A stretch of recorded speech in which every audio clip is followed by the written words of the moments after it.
Alright, this is a brief and not at all comprehensive overview of the features of this bike. It is a 57 volt battery. I'll explain more about the battery in the post. It's got a Lightning Rods mid-drive kit. Right there you can see the connection between the pedal power and the motor power.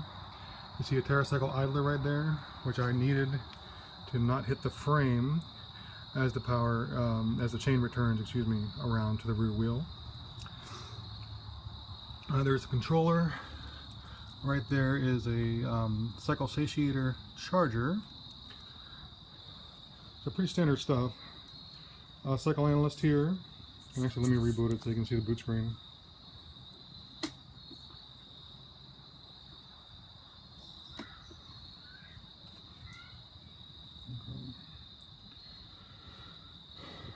Right here you have your power selector. One for low speed, that's a limiter. Two for medium.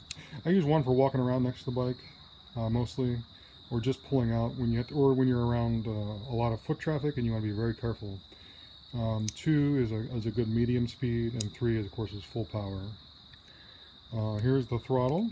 You can see, of course, it's full speed with the given gear I'm in. I'm not sure what gear I'm in right now. Okay.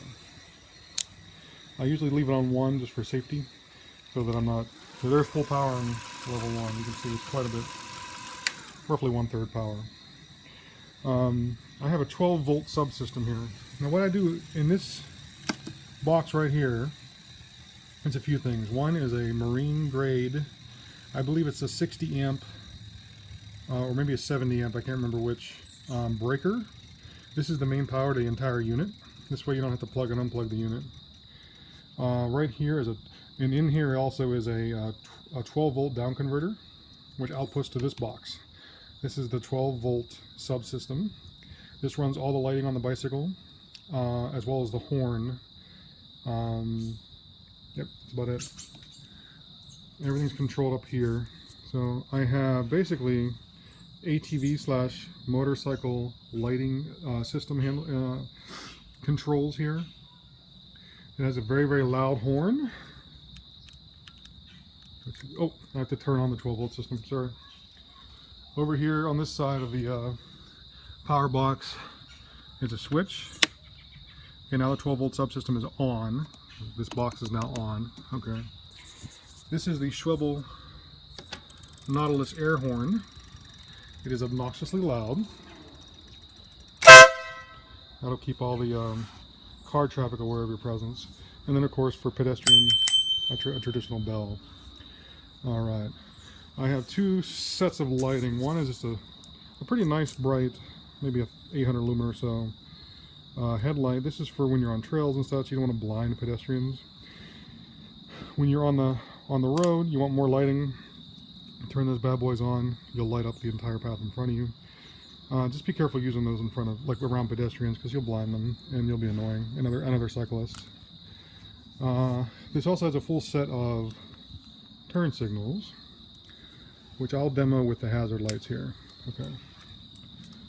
Turn signals do work. They're controlled by this right here, on the other side, of course. I built this as a commuter. And I have a rear running light. This does not function as a brake light.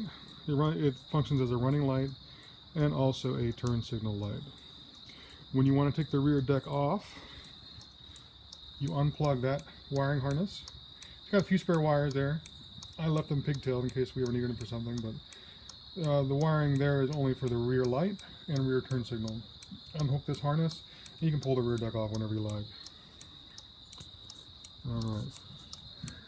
Right there is where I mounted the flasher. Excuse me, that's the relay for the horn. Up here is the flasher. Now that's about it. I mean, the rest of it's pretty standard e-bike stuff and will be covered in the thread. Thank you very much.